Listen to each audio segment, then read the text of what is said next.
Ávila fue un abogado de San Isidro, de familia patricia, presidente de la Asociación Argentina de Fútbol, desde 1927 hasta su fallecimiento en 1929.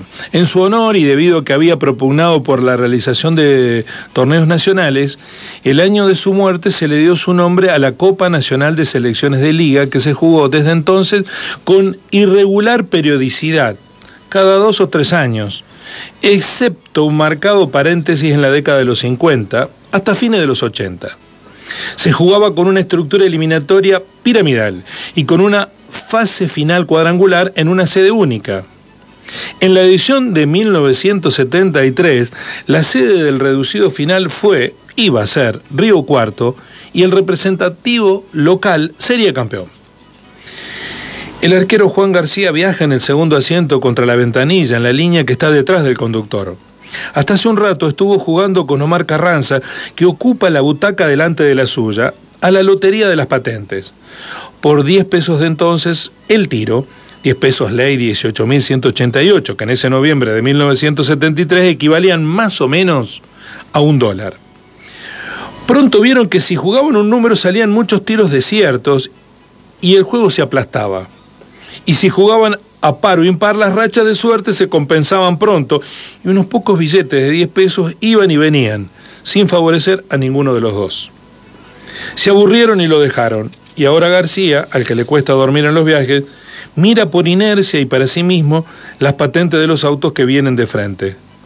De pronto advierte que el colectivo se cruza con una pequeña caravana de 5 o 6 vehículos, todos con la X de la provincia de Córdoba. Como si volvieran, piensa. Y el asunto lo intriga un poco, pero se abandona a la monotonía reverberante del paisaje y a la duración eterna del viaje, y se adormece mansamente. Después de todo, es consciente de que van a Oberá con 2 puntos y 3 goles de diferencia. En 1973, ese 1973 que se iba yendo, había sido un año de gran convulsión política en la Argentina. Las elecciones presidenciales del 11 de marzo, que ganó Cámpora en nombre del peronismo con el 49,53% de los votos, sellaron por fin la clausura de un periodo de gobierno de facto iniciado en 1966 y conocido como Revolución Argentina. Cámpora asumió el 25 de mayo y Perón volvió al país el 20 de junio. Jornada que debió ser festiva, pero devino trágica a causa de los enfrentamientos armados que se conocieron como la masacre de Ezeiza. Tras el interinato de Lastiri, Perón ganó las elecciones el 23 de septiembre con el 61,85% de los votos para asumir el cargo el 12 de octubre. En Río Cuarto era intendente municipal el doctor Julio Humberto Muñaini. Pero por detrás de las apariencias institucionales, una violencia inercial y persistente empujaba al país hacia los años de plomo. La yerba mate se da natural y únicamente en el sotobosque de la ecorregión de la selva paranaense que se extiende en zonas de Brasil, Argentina y sobre todo de Paraguay. Los guaraníes la mascaban como a la hoja de coca los collas, y los conquistadores españoles advirtieron que esa práctica les daba más resistencia a las caminatas. Después, los jesuitas la empezaron a usar como infusión y sistematizaron su cultivo en plantaciones. Se la conoció por eso durante la colonia como el té de los jesuitas. Para el partido de ida contra Oberá, jugado el 11 de noviembre de 1973 en la cancha de Estudiantes, la delegación visitante, a modo de ofrenda de un producto típico, trajo paquetes de yerba que los jugadores arrojaron a las tribunas. El público, en un gesto que bien visto debía ofendernos a nosotros mismos, pero los ofendió a ellos, se los devolvió con desprecio. La palabra Oberá es la deformación del término guaraní Obera, que significa el que brilla, nombre de un cacique legendario que vivió en el siglo XVI.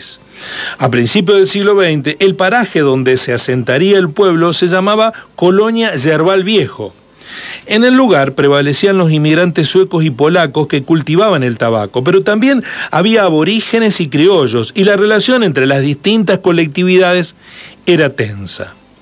El pueblo, que se fundó en 1928, se llamó Oberá, nombre convenido en un arreglo neutralizante entre los inmigrantes que pretendían llamarlo Nueva Suecia y los criollos que proponían Nueva Argentina. En 1936 ocurrió un hecho cruento, la masacre de Oberá, en que la policía local reprimió con violencia y sangre una manifestación de productores rurales, casi todos ellos inmigrantes.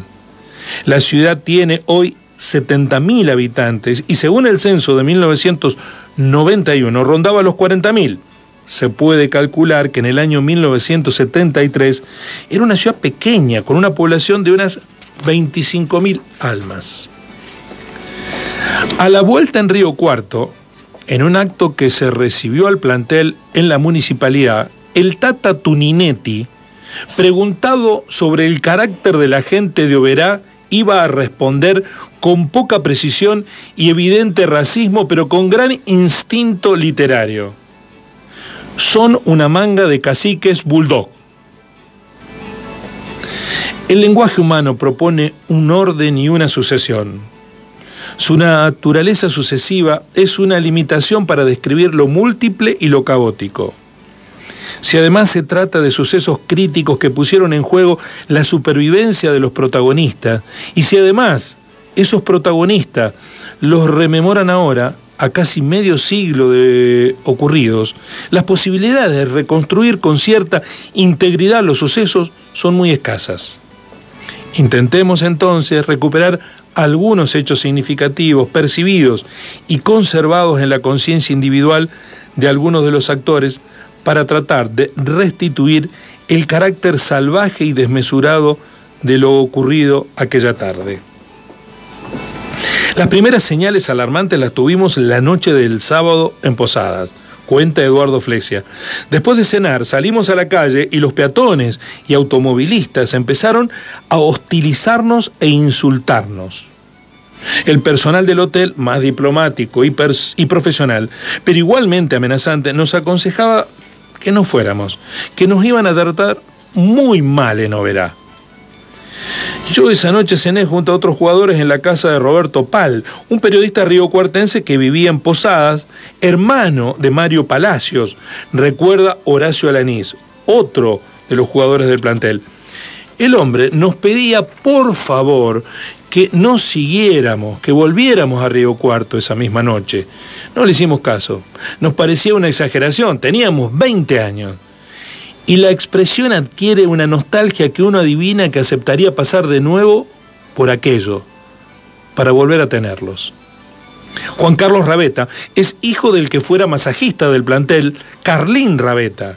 Tenía unos pocos años más que los jugadores y se había hecho amigo de varios de ellos. Su padre, cuenta Juan Carlos, tuvo un mal presentimiento y no quiso viajar, de manera que él se agregó al contingente imprevistamente y a última hora, cuando vino a Río Cuarto desde Coronel Moldes, trayendo a algunos jugadores de la zona, instado por los integrantes del plantel.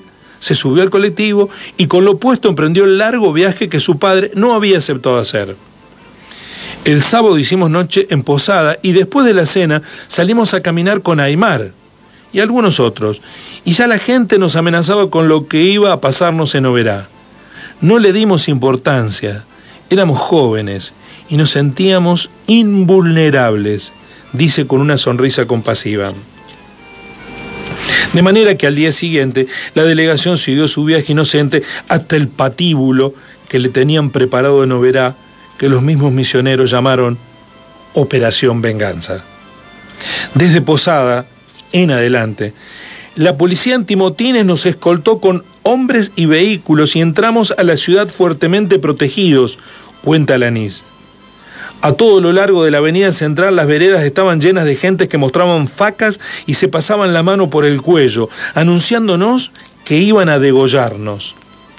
A esa altura de los acontecimientos, los integrantes del plantel estaban casi solos.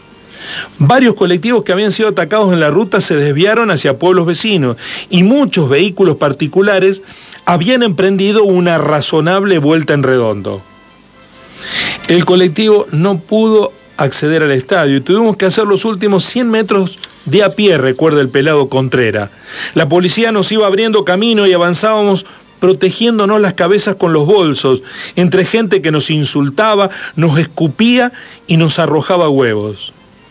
Aquellos jóvenes de ayer no pueden evitar ahora una sonrisa cuando recuerdan el enchastre de huevo en los trajes de don Aldo Damiano y otros dirigentes.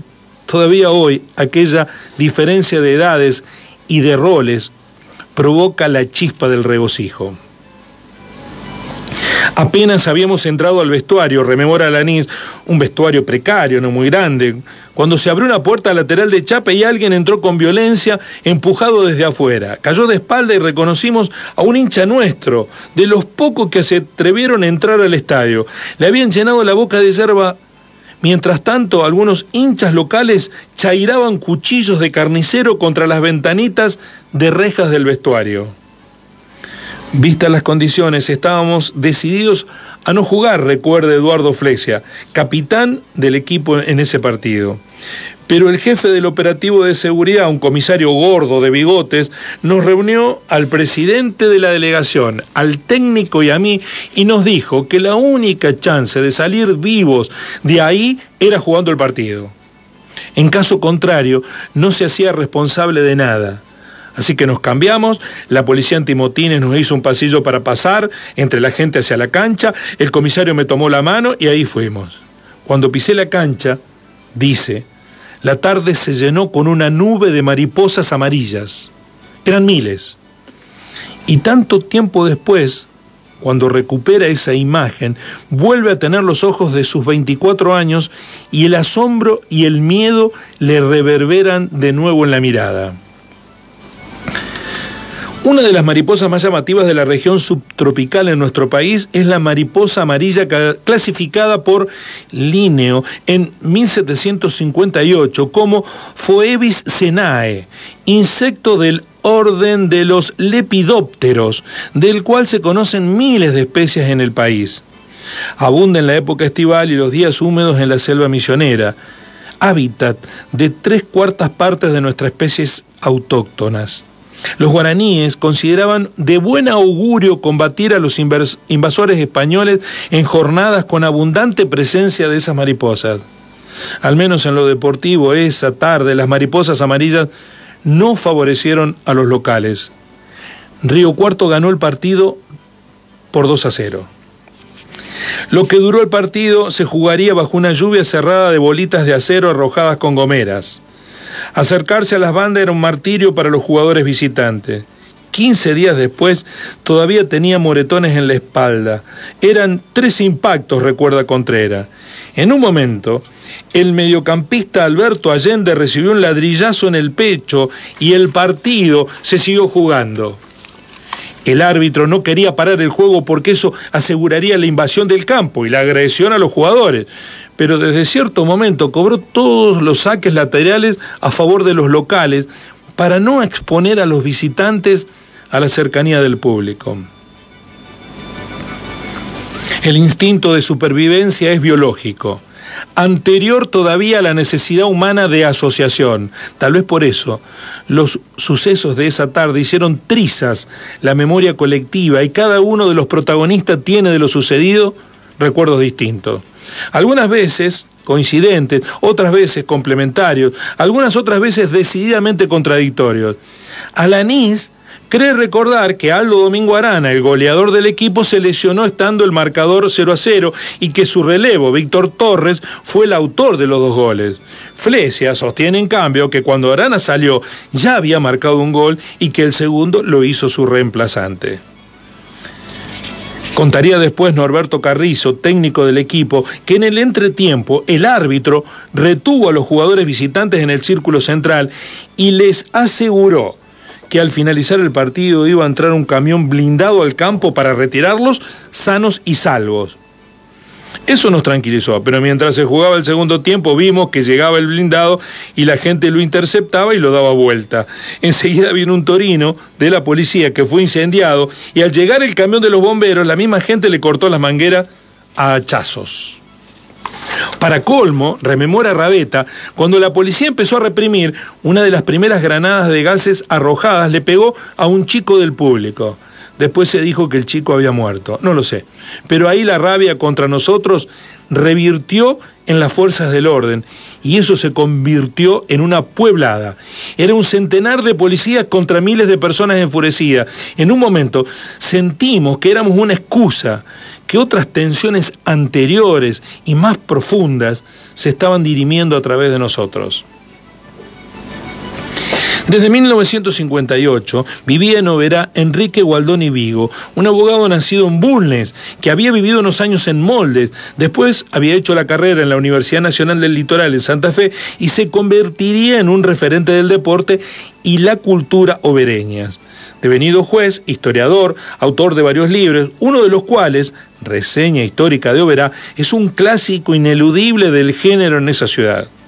En ese año de 1973, Gualdoni Vigo era presidente de la Liga Obereña de Fútbol. En su casa particular y con riesgo para sí mismo, ofreció refugio a varios jugadores durante la desbandada caótica en esa tarde desesperada de domingo. Los jugadores suplentes Omar y Julio Carranza, Alanís, Hugo García y algunos otros, junto con Rabeta y el Tata Tuninetti, se habían quedado en el vestuario durante el partido tratando de asegurarse una relativa protección. Durante el segundo tiempo se les agregaron Arana y Aymar, el Payo, que habían salido del equipo. Ahí estaban todos, espiando por las ventanitas, cuando empezaron a sentir que las paredes del vestuario crujían y se movían. Después supieron que algunos habían atado cadenas a las columnas y a un camión para tirarlas abajo. Salimos por los fondos, saltamos una pared y caímos en una calle que daba atrás de la cancha, reconstruye Alanís. Mientras tanto, a los 29 minutos del segundo tiempo, el árbitro se vio obligado por fin a suspender el partido. Parte del público había derribado un tejido y otros arrojaban ladrillos colorados de una pila que tenían disponible cerca del perímetro. La policía trató de proteger con una formación en cuña a los jugadores que estaban en el campo, pero no daban abasto, dice Flesia. No podíamos meternos todos debajo de esos escudos transparentes que fueron los primeros de ese tipo que yo había visto. Cuenta Contreras que estuvieron 2 horas en el campo de juego rodeados de gente enardecida por los 4 costados, buscando protección tras los escudos y esquivando proyectiles. Algunos se asombraron de ver llorar al Pupo Domínguez, que era un símbolo de coraje y bravura. Es que afuera, prendidos al tejido, aterrados, tratando de no moverse ni hablar para pasar inadvertido, estaban su mujer y sus 2 hijos pequeños. Un largo rato después, cuenta Flesia, los jugadores locales nos fueron ayudando a salir de la cancha por una puertita de emergencia. Algunos de ellos nos guió por esas calles que no conocíamos hasta una casa en que nos abrieron las puertas. Era el domicilio de un juez. Al rato de estar ahí, cuando ya nos sentíamos seguros, empezaron a explotar los vidrios de las ventanas. La gente descubrió dónde nos habían escondido y atacaban la casa a ladrillazos.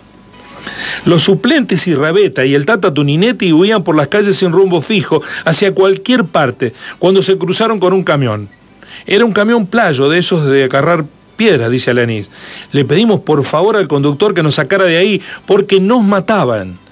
Algunos subimos a la cabina, otros, cuenta Rabeta, cuando lo vi al camionero no lo podía creer. Era un correntino que había hecho la colimba conmigo en Mendoza. Ese hombre nos salvó la vida. Llevó a algunos a un destacamento de gendarmería que había en el pueblo y a otros nos dejó en la policía. Ahí ya nos sentimos algo más seguros. Pero la batalla no había terminado todavía. Los Vengadores habían bloqueado los principales caminos para no permitir la salida de los visitantes. Gualdoni consiguió unas camionetas con cúpula que sacaron a varios jugadores y auxiliares, cuenta Rabeta.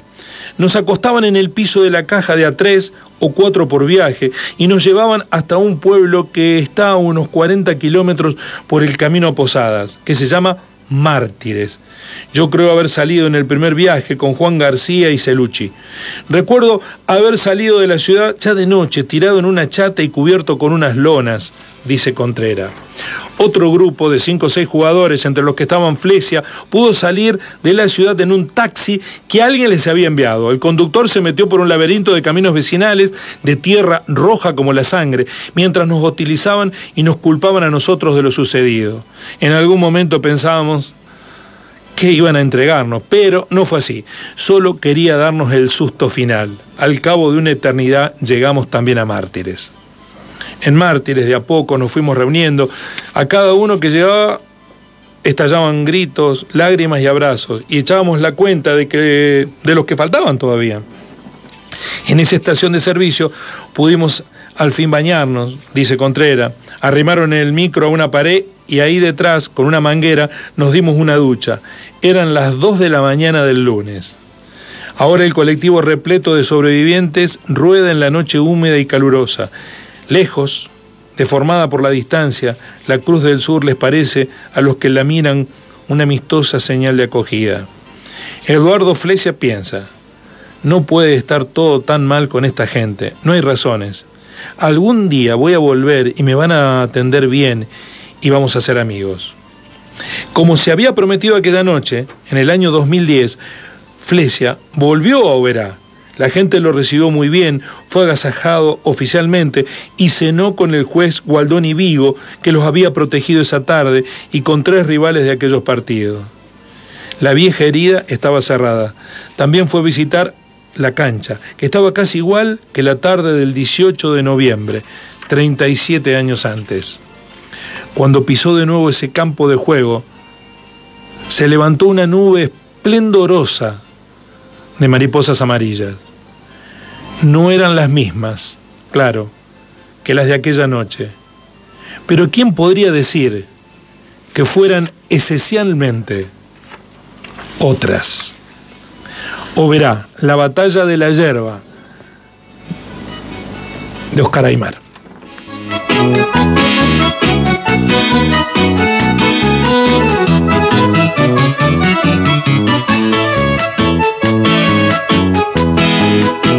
Pacientemente, su autor ha esperado que terminamos de leer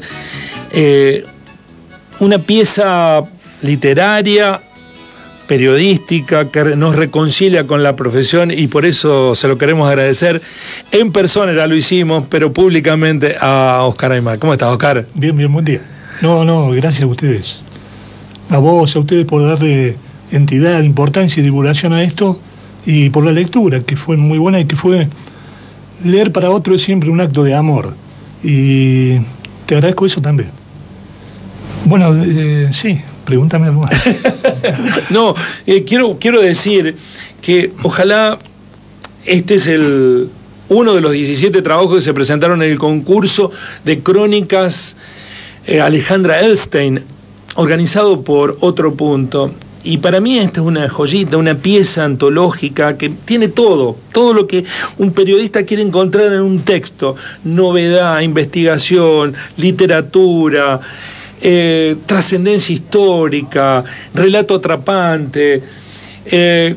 Cuando nos propusimos leerlo en el micrófono, dijimos, esto es antirradial, se sale de todo lo que se recomienda. No sé cuánto duró la lectura, pero no importa, porque lo que queremos es promover que lo lean, lo vuelvan a leer, porque es de una belleza única y es un episodio protagonizado por riocuartenses, entre ellos el padre de Pablo Aimar, que ojalá el Payo nos esté escuchando.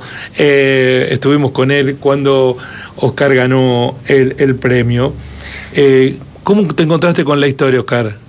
No, con la historia desde siempre. Me acuerdo de los días en que ocurrió y siempre me quedó la impresión de que había algo que podía ser literatura en eso. Había pensado en una novela, en un cuento, y lo fui postergando. Tal vez porque pienso que hay demasiado fútbol en la literatura argentina. Con Sacheri y Soriano ya estamos hechos.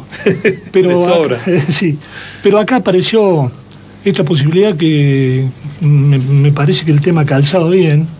Ahora que te lo escucho leer, me da la impresión de ser un texto un poco victimista, desde el ángulo nuestro, ¿no? pero que es tal vez que eso a lo mejor como ciudad lo merecíamos, pero no lo merecían los jugadores, los individuos que fueron. Quiero decir, es una reacción, tal vez desproporcionada, a un gesto que no nos honra, que no fue, y que es bastante psicológicamente verosímil del modo de ser nuestro, ¿no?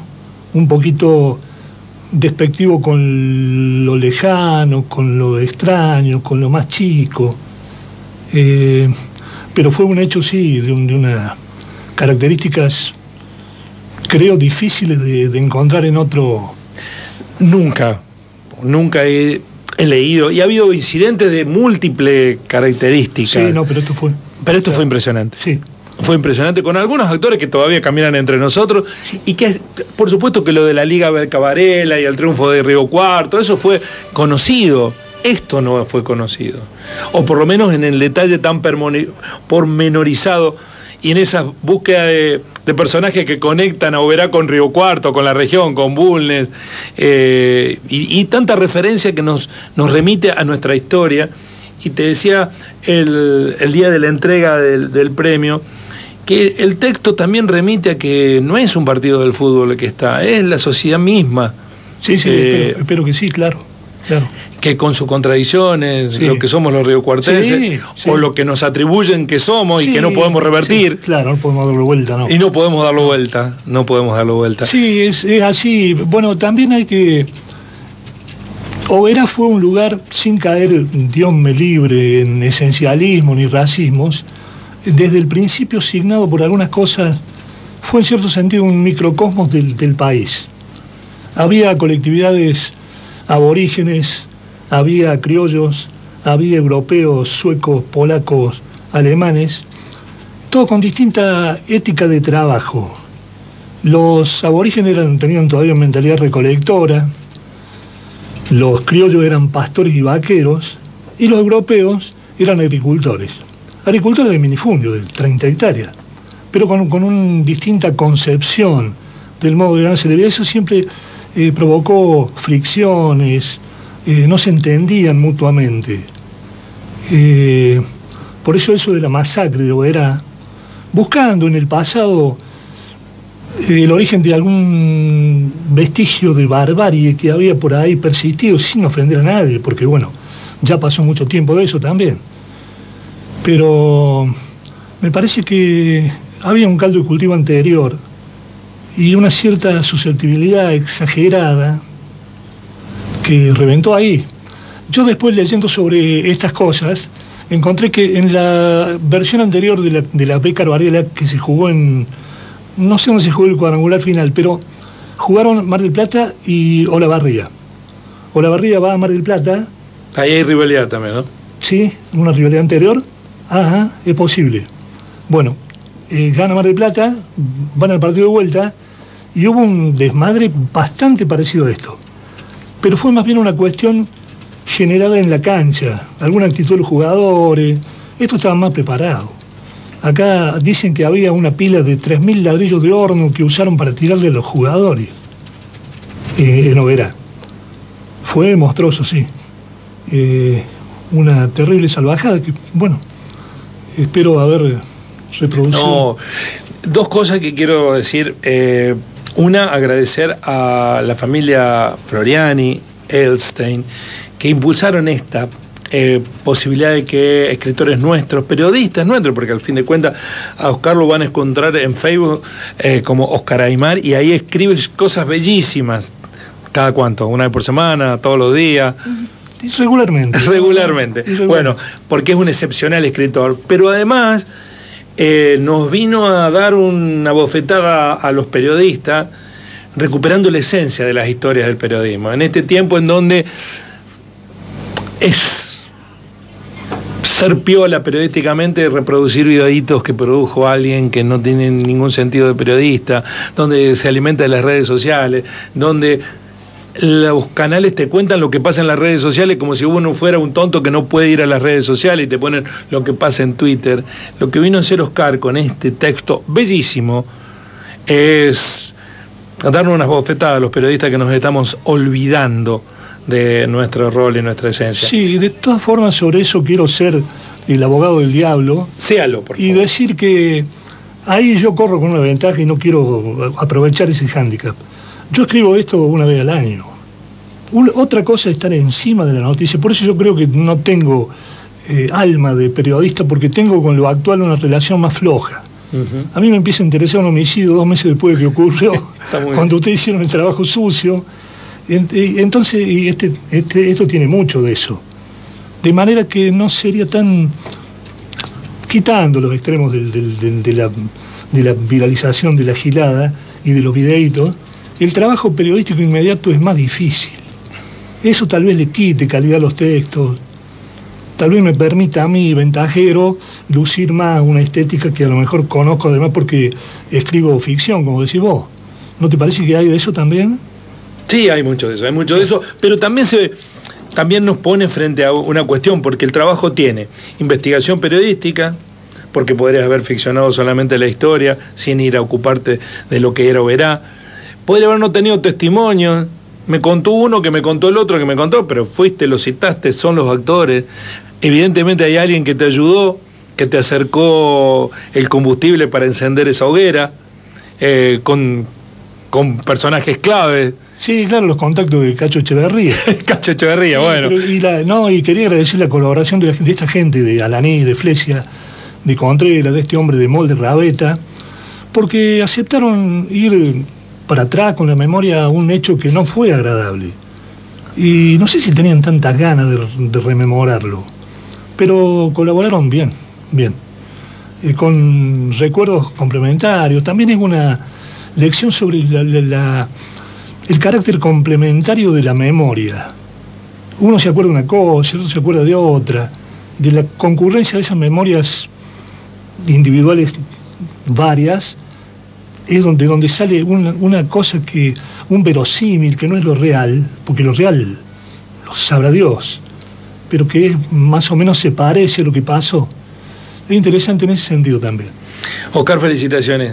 No, a mí me dio muchísimo placer leerlo, poder juzgarlo desde mi inexperiencia, como avidez periodística, decía, no puede ser que esto sea tan lindo, no puede ser que esté tan bien escrito, no puede ser que esto entusiasme tanto, y no puede ser que no te reconozcamos como merezcas, Oscar, porque la verdad, en este trabajo, como en tantos otros que en tus redes sociales publicado o has publicado en libro, para mí siempre estamos en deuda con el reconocimiento, así que felicitaciones.